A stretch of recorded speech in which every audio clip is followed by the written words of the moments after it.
Hoje nós vamos para mais uma aulinha, então vamos lá. Hoje nós vamos falar da probabilidade, né? Tudo que nós viemos estudando, esse ciclo aí, foi para a gente chegar aqui e se sair muito bem. Acredito que todos vocês vão sair maravilhosamente bem. Então, o que é probabilidade? É o estudo sobre experimentos que, mesmo realizados em condições bastante parecidas, apresentam resultados que não são possíveis de prever. Então, vamos supor que você está lá com seus amigos, né, para ser escolhido para um time, né? Vocês são 10 e as escolhas são apenas 6. Então, qual que é a possibilidade de você ser escolhido? Vamos considerar que assim, eu sou o melhor? Não, vamos considerar que todos têm o mesmo nível, entendeu? É mais ou menos assim nesse sentido. Então, vamos lá, a gente vai trabalhar com um experimento aleatório. O que é um experimento aleatório? É aquele experimento onde o resultado depende única e exclusivamente do acaso. Então, nós vamos considerar agora a situação aqui, lançamento de dados. É muito comum em alguns jogos a gente usar dados, né? Então, vocês já devem ter brincado com algum joguinho aí que use dados, né? Outra coisa muito utilizada na nossa probabilidade são as cartas, né? Então, vamos lá. Espaço amostral. Esse espaço amostral aqui, ele pode ser representado por S ou também por uma letrinha. Assim, ó, é uma letra grega, né? Do alfabeto grego, que quer dizer o ômega. Então, eu vou até escrever aqui, ó, ômega, certo? Então, onde você vê S ou esse aqui, o ômega, você está falando de espaço amostral. Mas o que é esse espaço amostral?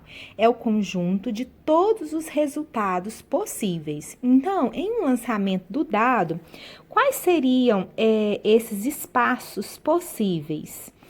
No dado, você tem a face 1, a face 2, a face 3, a face 4, a face 5 e a face 6. Então, você pode escrever dessa forma, ou então você pode colocar o ômega também, tá bom?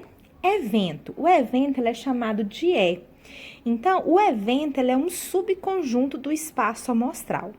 Agora, lembrando das teorias lá do conjunto, quando vocês estudaram no primeiro ano, um conjunto, vamos supor que isso aqui é um conjunto. O que é um subconjunto? É uma parte desse conjunto. Então, o espaço amostral seria a parte do todo, entendeu? A parte do conjunto, tá bom? Então, vamos para um exemplo aqui para a gente trabalhar isso aqui.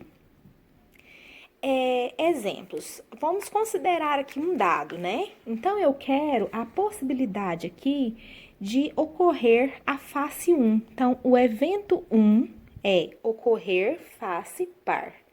A primeira coisa que eu vou fazer é delimitar aqui qual que é seu espaço amostral. Vou repetir.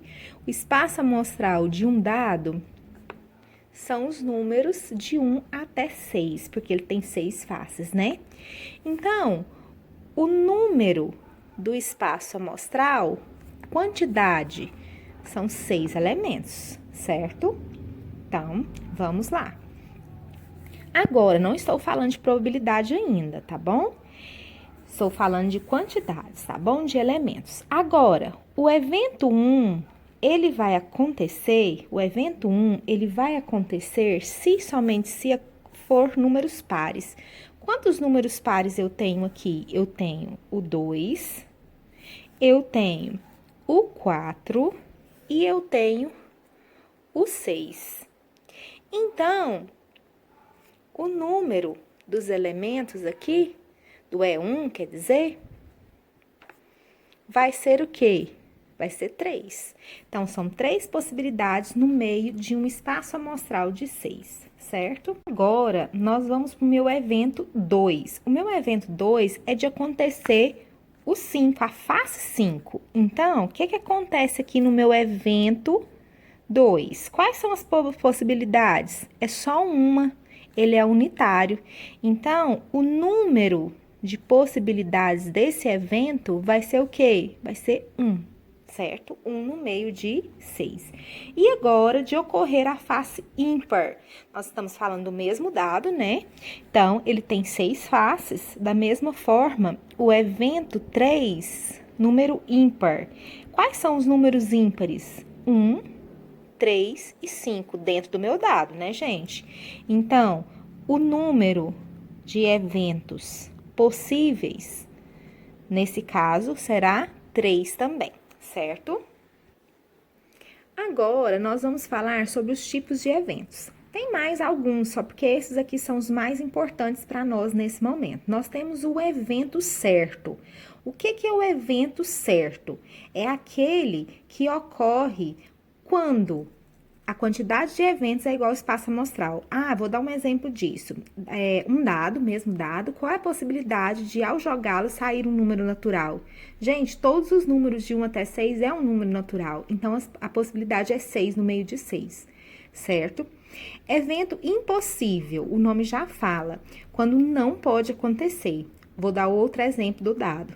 Vamos supor que no mesmo dado, qual a possibilidade de, ao jogá-lo, você tenha o número 7? Não tem essa possibilidade. Então, a quantidade de eventos é vazia, certo? E o evento complementar ocorre quando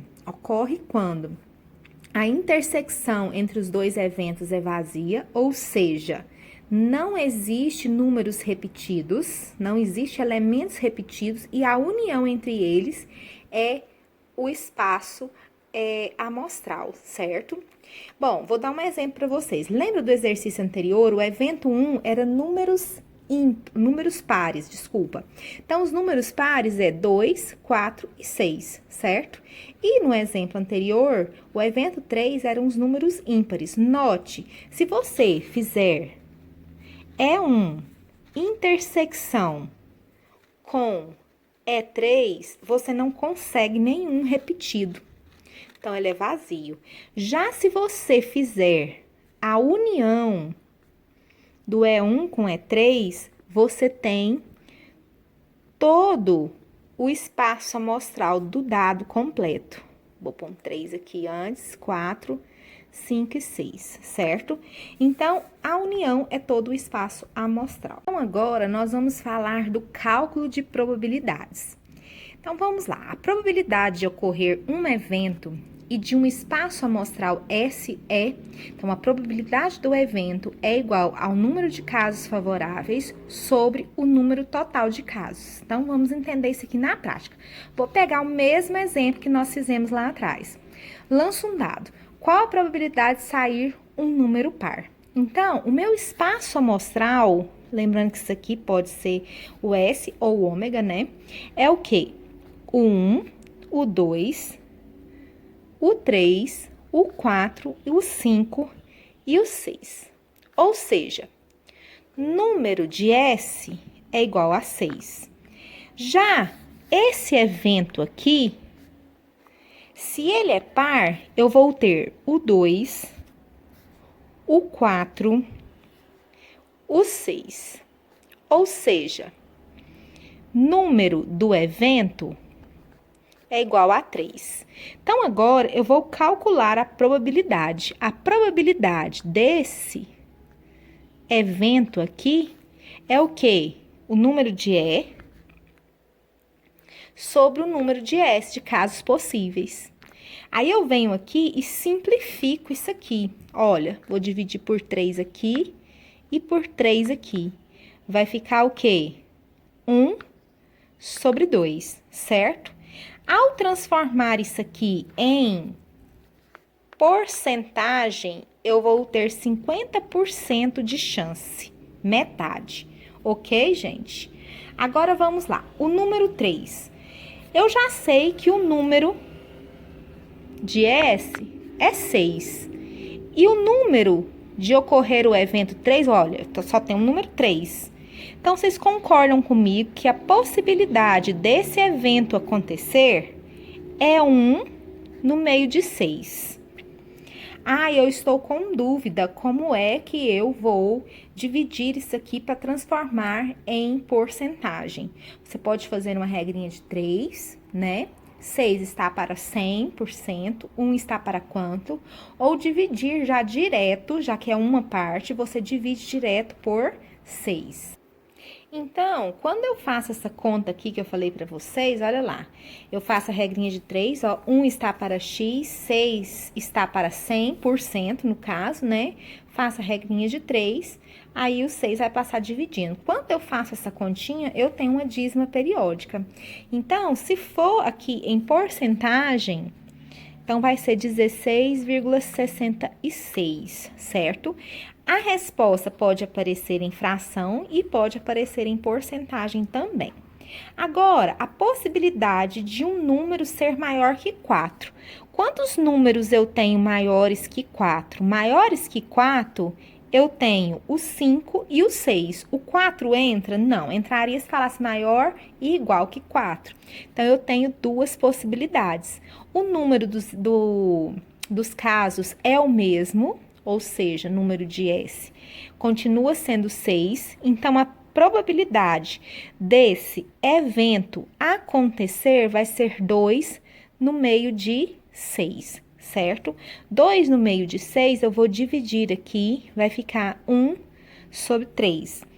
Então, vai dar 33%, 33,333, né? Então, é isso, gente. Simples, fácil. A gente continua na nossa aula online, tá bom? Qualquer dúvida pode me procurar. Beijinhos e até a próxima.